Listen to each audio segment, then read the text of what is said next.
Ah, jadi hari ini gue mau bahas soal prediksi gue yang tanpa gue sangka, tanpa gue duga ternyata kejadian lagi ya. Sorry, bibir gue kering.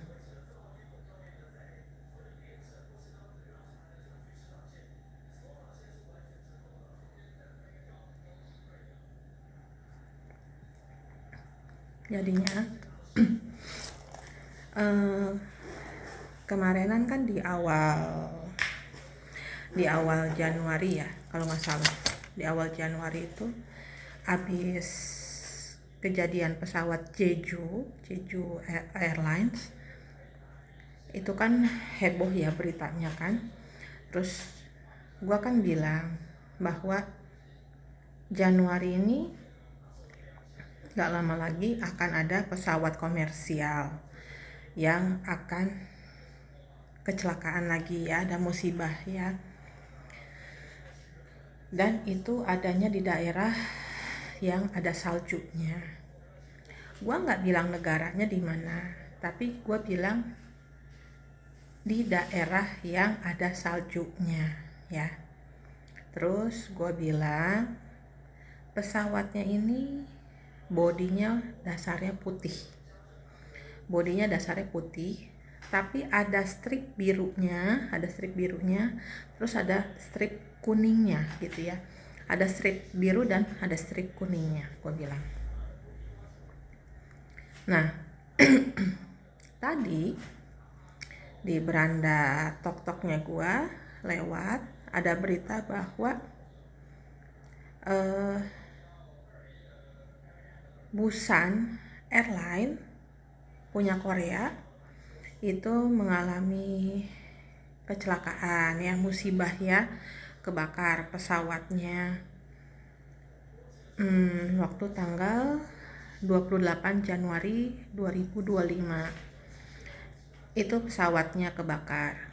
Gue sih belum tahu rinciannya gimana, tapi pas gue lihat, gue cari tahu ke Google bahwa pesawat terbangnya itu seperti apa warnanya, ternyata ya gitu, badannya dasarnya putih, ada strip birunya dan ada strip kuningnya. Jadi kuningnya itu kuning keijo-ijoan gitu ya, nggak hijau banget, nggak kuning banget, jadi mix lah, nggak tau lah namanya apa, kayak begitu. Jadi kata gue, oh kejadian, kata gue. Dan gue udah bilang juga bahwa waktu di awal Januari itu gue juga bilang bahwa dalam setahun ini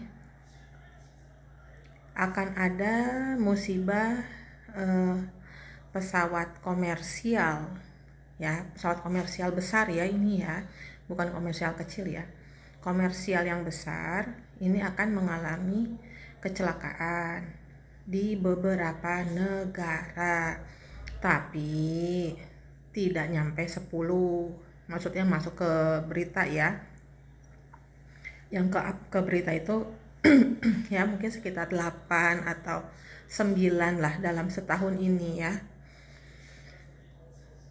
Kalau pesawat kecil ya ada musibah-musibah, tapi itu kan nggak ke up sama berita. Ini yang gue bahas kan yang dinaikin masuk ke dalam berita ya, kayak begitu. Jadi di seluruh dunia ini ada sekitar, yang agak heboh beritanya itu ada mungkin antara 8 sampai 9 pesawat ya, dari berbagai negara ya. Gue nggak tahu juga yang mana-mana aja gitu, karena gue di sini adalah gimana ya, gue itu nggak kayak orang-orang yang bisa ngeramal yang pasti tanggal sekian bulan sekian di negara ini negara itu. Gue nggak bisa kayak begitu, dan gue juga nggak bisa lu tanya sekarang gimananya terus gue langsung tahu, nggak bisa juga gue kayak begitu, gue nggak bisa gitu loh, karena gue nggak murni peramal, Gua itu cuman seseorang yang di tubuh gua ini, mulut gua ini, pendengaran gua ini, penglihatan gua ini dipinjam gitu loh. Dipinjam ya oleh mereka. Jadinya gua itu terkadang hanya mendapat gambaran, terkadang gua hanya dapat bisikan, dimana bisikan itu dapatnya seperti puzzle gitu loh. Jadi cuma satu kata gitu ya, nggak bisa dicecer, nggak bisa juga dipaksain di mana, kapan gitu kan ya, gimana gitu, nggak bisa digituin gitu loh. Ya kalau mereka nggak mau ngomong ya nggak mau ngomong gitu, dimana kan ya gimana ya, gue bukan orang yang sangat ahli banget gitu ya seperti para peramal itu ya, karena gue kan tidak belajar ya. Jadi gue ini lebih ke medium, jatuhnya gue lebih ke medium, dimana gue cuman dipinjem badan gue, cuman dipakai aja. Cuman gue saat dipakai ini ya gue sadar, gue nggak seperti orang yang kerasukan, yang kesurupan, dimana dia lupa, nggak inget gitu ya apa yang terjadi, apa yang dilakukan, yang dikatakan. Orang itu kan nggak inget ya kalau kesurupan, kerasukan. Kalau gue enggak, gue tahu, gue inget, tapi gue suka nggak bisa ngomong, gue kekunci, gue susah ngejelasinnya gitu ya. Susah ngejelasinnya. Jadinya kalau gue itu ya emang gue cuman manusia biasa gitu loh. Gue cuman manusia biasa, di mana ya kalau gue nggak ada pendamping gue, kalau gue nggak ada mereka, ya gue juga nggak bisa gitu kan. Gue juga nggak bisa ngeramal, gue nggak bisa melihat ke depan, gue nggak bisa melihat ke belakang, gue nggak bisa membaca karakter orang, gue nggak bisa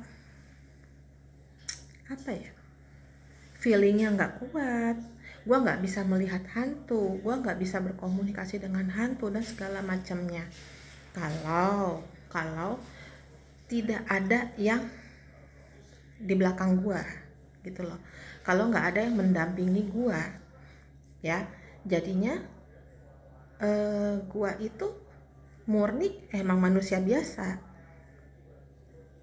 yang kebetulan gue dipilih untuk gue pinjem dong badan lu gitu ya, gue pinjam ya badannya, seperti itu. Jadinya kalau ada yang bilang, wah lu hebat Net, lah bukan gua. Terus kalau gue bilang ya gue nggak hebat, gue bukan siapa-siapa, terus kalian bilang ah lu mah ngerendah gitu ya, ya bukan gue ngerendah, tapi emang kenyataannya gitu kan. Kenyataannya emang gue bukan siapa-siapa, kalau nggak ada mereka gue nggak tahu apa-apa, gue nggak bisa apa-apa, karena ya itu tadi, gue hanya sebagai medium, gue hanya sebagai perantara. Dimana misalnya kalian nanya, teh, mbak gitu ya, atau ibu atau apalah kalian manggil aku gua gitu ya, ini anak saya pacaran, ini kira-kira pacarnya ini orangnya gimana, karakternya baik apa enggak, bagus apa enggak gitu. Nah itu gue bisa, maksudnya dibantuin sama mereka, nanti gue dikasih tahu, nanti gue dikasih lihat, dikasih bisikan sama pendamping gue. Nah itu bisa gue lihat langsung. Kalau lu nanya saat itu gue kasih jawaban bisa ya.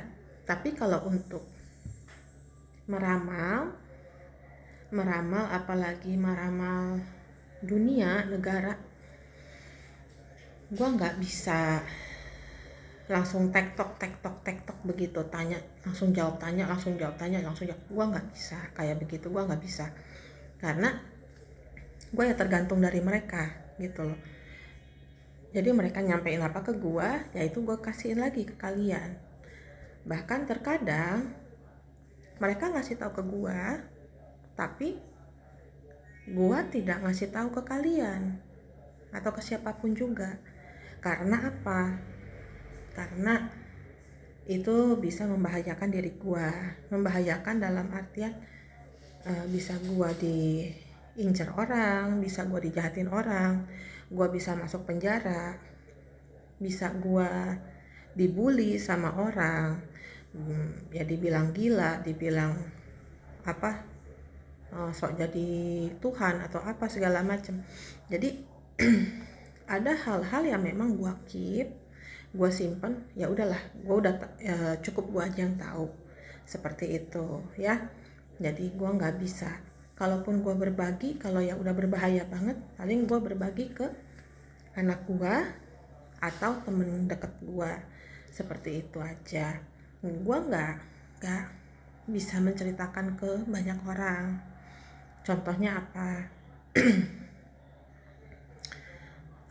Gue cuman bisa bilang bahwa kayak soal kiamat itu, kiamat emang dipercepat ya, kiamat dipercepat.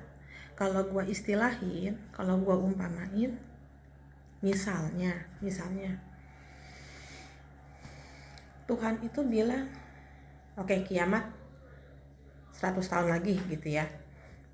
Tapi karena ada 1-2 hal yang bikin Tuhan jadi emosi, itu dicepetin gitu loh.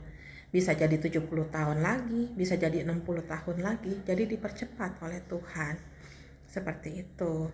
Itu yang terjadi saat ini. Sebenarnya kiamatnya itu kapan? Tapi karena kelakuan manusianya, perbuatan manusianya yang bagaimana, itu yang akan dipercepat gitu loh. Terus gue juga kan kemarin bilang ketelepasan mungkin antara 1-3 tahun akan banyak terjadi perang ya, antar negara ya, negara ini sama negara itu, negara sono sama negara itu gitu kan ya. Karena apa? Gue udah dikasih penglihatan bahwa tahu-tahu gue itu lagi tengkurap di atas tanah, suasananya gelap, kayak malam, suasananya kayak malam gitu ya, langit gelap banget. Tapi yang gue lihat itu kayak suasana gimana sih kalau kita lihat ada kebakaran yang besar, tapi itu malam gitu loh. Malam tapi ada kebakaran besar. Kebayang nggak sama kalian? Jadi hitam sama merah kayak begitu. Dan gue lihat ada tentara di depan gue dengan sebuah tank, ada seorang tentara dengan sebuah tank di depan gue. Dan itu suasananya tuh tanahnya tandus,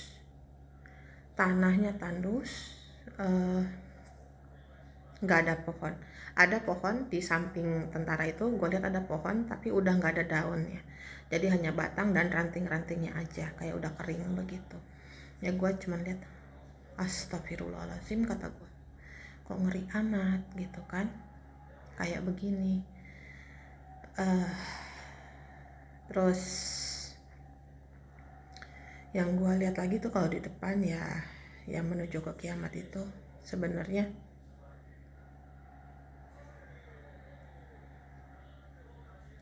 mengerikan. Dulu banget gue pernah bilang sama temen gue bahwa, aduh pengen nangis gue, beneran sumpah gue pengen nangis.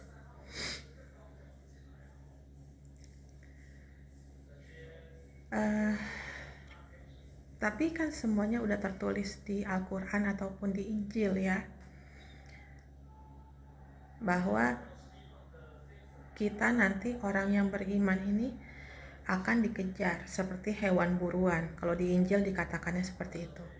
Kita yang beriman akan dikejar seperti hewan buruan, dimana nanti kita yang masih beriman kepada Tuhan kita masing-masing, kita akan mengadakan ibadah secara diam-diam. Karena kalau ketahuan kita langsung ya diculik gitu kan ya, dibawa gitu loh. itu memang akan terjadi gitu loh. Tapi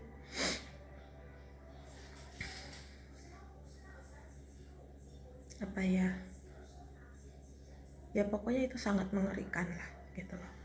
Itu sangat mengerikan seperti itu ya.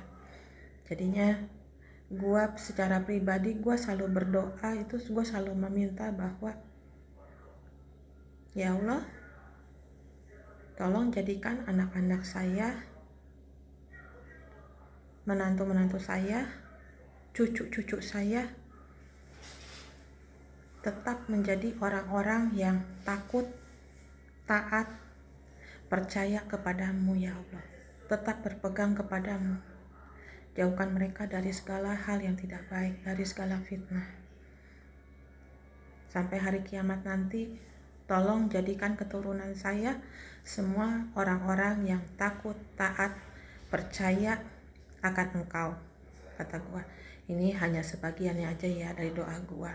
Ada doa-doanya yang lain, permohonan gua yang lain untuk semua keturunan gua sampai hari kiamat nanti. Seperti itu. Karena ya memang sangat mengerikan gitu loh. Dimana yang dibilang orang itu, dibilang dalam Al-Quran itu nanti ada apa sih, orang-orang apa yang besar-besar yang menyeramkan itu keluar apa segala macem. Itu bisa diartikan dua kalau menurut gua. Bisa artinya betul seperti itu yang digambarkan dalam kitab suci, atau itu hanya perumpamaan yang menunjukkan bahwa karakter manusianya nanti akan seperti itu, kelakuan manusianya akan seperti itu gitu loh, gitu ya. Terus ada juga satu hal yang emang gua nggak bisa katakan. Kemarin gua cuma bilang sama anak gua dan dia kayaknya agak kurang bisa nerima soal dimana bahwa di Injil itu dikatakan bahwa dalam perjamuan kudus, di dalam perjamuan kudus itu Yesus dan ke-12 muridnya ada satu orang yang terus hidup sampai hari ini gitu ya. Terus kenapa Islam itu, ajaran Islam itu yang dituliskan dalam Al-Quran itu kok banyak kemiripan dengan Injil gitu ya. Itu gue gak bisa bilang. Mungkin gue bisa bilang kepada orang-orang yang benar-benar sudah ahlinya di agama. Tapi kalau gue mengatakan hal ini kepada orang seperti buat umum ya, di YouTube ini kan buat umum ya, itu hanya akan memicu keributan. Gue nggak bisa mengatakan hal itu. Nah, hal-hal seperti inilah yang kalau gue udah tahu ya udah gitu, cukup gue aja yang tahu gitu ya. Gue bisa bilang tapi pada orang tertentu. Gue bisa mengatakan pada orang tertentu. Jadi jangan kalian pikir jadi orang seperti gua, jadi seorang medium yang dikasih penglihatan itu, pendengaran dan penglihatan itu kita selalu happy. Enggak. Terkadang kita melihat suatu musibah di suatu tempat itu kita sakit, kita yang sedih, kita ketakutan loh. Kayak gue dimana gue ngelihat bahwa ada satu daerah ya, kalau gue bilang sekarang Banten ya, Banten itu nanti kalau kena tsunami itu bakalan habis-habisan banget. Gue sampai apa ya, nggak bisa ngomong gitu loh. Pokoknya rata bener, rata semuanya sama tanah rata. Karena yang gue lihat hanya lumpur aja dan serpihan kayu-kayu di mana-mana. Nggak ada pohon, hanya 1-2 pohon kelapa yang gue lihat. Selebihnya nggak ada, semuanya rata gitu. Terus kayak tadi gue bilang dimana gue ngeliat perang gitu ya, kayak gitu. Jadi apa ya, jangan kalian pikir tuh, dan kalian jangan mau jadi seperti kita. Karena kalau kita nggak kuat mentalnya, kita bisa ketakutan terus, kita bisa jadi trauma, kita bisa stres sendiri, dan kita bisa gila gitu ya. Makanya jadi orang-orang yang kayak gua, yang dikasih penglihatan, dikasih bisikan, dikasih tahu rahasia-rahasia alam itu, kita harus punya mental yang kuat gitu loh. Kita bisa ember untuk hal-hal tertentu, tapi untuk hal-hal tertentu kita harus keep. Kita harus bisa nyimpan sendiri, kita nggak bisa berbagi dengan siapapun juga. Itu susahnya jadi orang-orang seperti gua. Jangan kalian selalu berpikir enak aja jadi orang kayak gua gitu ya. Belum dimana gua itu, orang-orang kayak gua ini seringkali harus menanggung kalian yang berbuat salah, kalian yang berkelakuan tidak baik, tapi kami yang ditegur, kami yang dimarahin, dan kami yang disuruh untuk menyampaikan ke kalian. Mending kalau itu teman, masih bisa ya kita omongin. Kalau itu orang lebih tua, kalau orang itu pejabat, kalau orang itu bos kita atau siapa, kita bingung kan nyampeinnya gimana. Nggak disampein, kita didatangin terus, kita sampein, entar kita dianggapnya gimana. Itu serba salahnya jadi orang kayak gua. Kalau kita ke yang lebih di bawah kita, misalnya umurnya misalnya kayak keponakan, sepupu yang di bawah kita, ke anak, ke temen, ya maksimalnya ke temen lah ya, temen yang setara sama kita bisa gitu loh ngasih tahu. Tapi kan kalau udah, kita harus ngasih tahu orang tua, kita harus ngasih tahu bos, kita harus ngasih tahu pejabat, siapa kita gitu kan. Kadang bingung gitu jadinya. Ada hal-hal juga soal kayak pemerintahan yang gue juga nggak bisa omongin, karena gue ngomong pun gue nggak ada buktinya. Hal-hal kayak gini, hal-hal goib ini kan nggak pernah ada buktinya, jadi susah.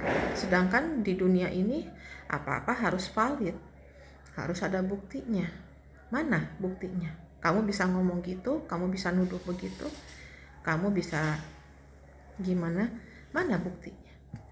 Kalau nggak ada buktinya, kamu jangan bicara aneh-aneh. Kalau nggak ada buktinya, kamu jangan bicara macam-macam. Ada hukumnya, ada aturannya. Kamu bisa kena pasal ini, kamu kenapa bisa kena pasal itu? Kan seperti itu kalau di dunia nyata ya. Jadi banyak hal yang sebelum gue sampaikan itu harus gue pikirkan baik-baik dulu. Lalu kayak udah gue posting, Indonesia ini, di Indonesia nanti dalam tahun ini ya mungkin antara Mei ke atas ya, Mei ke sana itu ya kayak udah gue bilang, Garut gunungnya gue nggak tahu Gunung Galunggung, nggak tahu Gunung Papandayan, nggak tahu gunung apa kemarin yang ada anak hilang itu ya kan, apa sih, Cikuray, nggak tahu Cikuray, nggak tahu apa ya, nggak tahu lah pokoknya di Garut yang selama ini lagi bobo, udah lama bobo gitu ya, nggak pernah bangun ya, tahun ini kemungkinan besar akan bangun.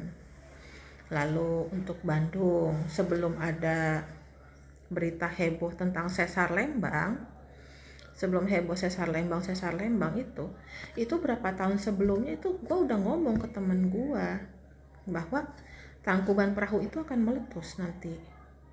Ya sekitar 3 tahun lah, 3 tahun itu sebelum heboh ada sesar Lembang, udah diberitain gitu ya, 3 tahun 4 tahun ke belakangnya itu gue udah bilang sama temen gue, Gunung Tangkuban Perahu itu akan meletus ya. Bandung itu akan banyak pecah gitu ya, akan pecah. Gue udah bilang sama temen gue, jadinya cuman mungkin emang belum saatnya saat ini, karena ya emang belum waktunya aja ya. Terus gue juga udah bilang kan, gunung-gunung apa aja dari tahun lalu gue udah bilang gunung-gunung apa aja yang akan meletus. Gue udah bilang Semeru akan meletus sebelum Semeru meletus. Gue udah bilang berapa lama itu, ada setahun 2 tahun sebelum Semeru meletus gue udah bilang, gue udah posting di Facebook, gue udah posting ya, itu udah posting gue gunung-gunung tuh apa aja yang akan meletus gitu loh. Gunung yang meletus itu ya di Indonesia khususnya Jawa adalah gunung-gunung yang sering didaki, yang menjadi gunung-gunung favorit gitu loh. Sebelum Gunung Marapi yang di Padang itu meletus, gue udah bilang, gue udah tulis, gue udah posting, di Sumatera itu nanti Kerinci, Marapi itu yang akan meletus ya, itu akan meletus. Kerinci sama Marapi, ini Marapi udah, tinggal Kerinci belum. Kerinci ini sebentar lagi akan aktif, hati-hati yang naik mau ke Kerinci ya gitu. Terus gue udah bilang juga di Sulawesi ada juga nanti gunung juga yang di Sulawesi. Gua nggak tahu di Sulawesi apa nama gunungnya, tapi itu akan meletus. Ada sekitar 2 di daerah, udah hampir ke selatan, belum nyampe ke selatannya ya, masih agak di tengah, sama daerah agak ke utara sedikit. Jadi di tengah-tengah gitu loh, di tengah-tengah jadinya ya, belum sampai ke kakinya Sulawesi dan belum nyampe ke Manado. Itu ada 2 nanti, ada 2 gunung di situ yang akan meletus. Kalimantan pun ada gunungnya yang akan aktif ya. Gue bilang aktif di sini belum tentu dia meletus, tapi dia akan ya goyang-goyang lah ya gitu di Kalimantan, nggak yang kayak gimana. Dan terakhir yang bahaya adalah Papua itu nanti ada satu gunung besar di sana, itu nanti meletusnya akan dahsyat gitu. Jadinya semua udah gue bilang dari berapa tahun sebelumnya, udah gue bilang, udah gue posting di Facebook, gue udah posting di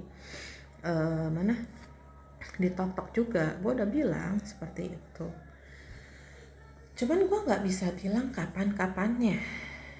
Tsunami yang akan digembar-gemborkan megatrust ini lebih besar daripada tsunami Aceh. Gua udah bilang ini airnya itu bisa masuk sampai deket ya, bisa masuk sampai ya deket-deket, mau hampir ya, mungkin Alam Sutra juga kena nanti, akan banjirnya gitu. BSD ya, artinya kan kebayang dong dari Merak sana sampai ke daerah BSD kayak gimana itu dahsyat airnya, seperti itu ya. Jadi sekali lagi gue cuma bilang gue hanya perantara ya, gue hanya perantara. Kalau emang gue boleh menyampaikan, gue sampaikan. Kalau gue nggak boleh menyampaikan, ya maaf, gue keep sendiri, gue simpan sendiri. Dan gue sekali lagi dan selalunya gue berharap bahwa prediksi gue yang buruk, prediksi gue yang tidak baik itu tidak terjadi. Semoga gue salah. Jadinya kalau yang buruk-buruk yuk kita berdoa sama-sama agar itu tidak terjadi. Oke? Nah, segitu dulu dari gue. Nanti kita lanjut lagi yang lain ya. Makasih, bye-bye.